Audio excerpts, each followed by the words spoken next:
It's President Vladimir Putin's favorite way of dealing with the media. All at once, over a period of nearly 4 hours. Addressing everything from Syria to doping to Brexit, the Russian president reflected on the year gone by and looked forward at the one to come. Economic issues were a common theme, not least among them this year's widely unpopular domestic reform, raising the pension age. These things are unpleasant, and it is clear that they don't bring about any enthusiasm. But they are inevitable. Once again, if I hadn't been convinced that it was necessary, I would never have allowed it to be done. The president was also pressed on Russia's actions on the world stage. Asked about the poisoning of former spy Sergei Skripal in the UK, Putin accused the West of double standards, comparing its reaction to that of slain Saudi journalist Jamal Khashoggi. Khashoggi was killed, that's obvious. Everyone has acknowledged it.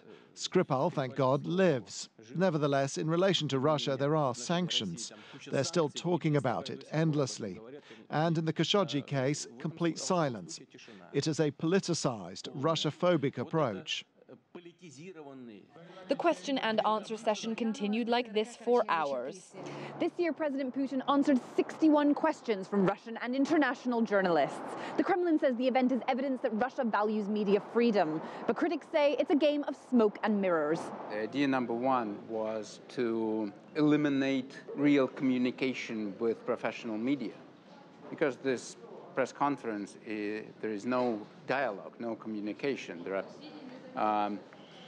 There are questions picked, most of them picked up in advance, and the president prepared to give his answer. On Russia's relations with Asia, President Putin hailed growing trust with China. He also raised doubts about a peace treaty with Japan being signed anytime soon. But it wasn't all world politics and economic issues. The president was asked some lighter questions too. When are you going to marry? And who? As a decent person, I will have to do it sometime, probably.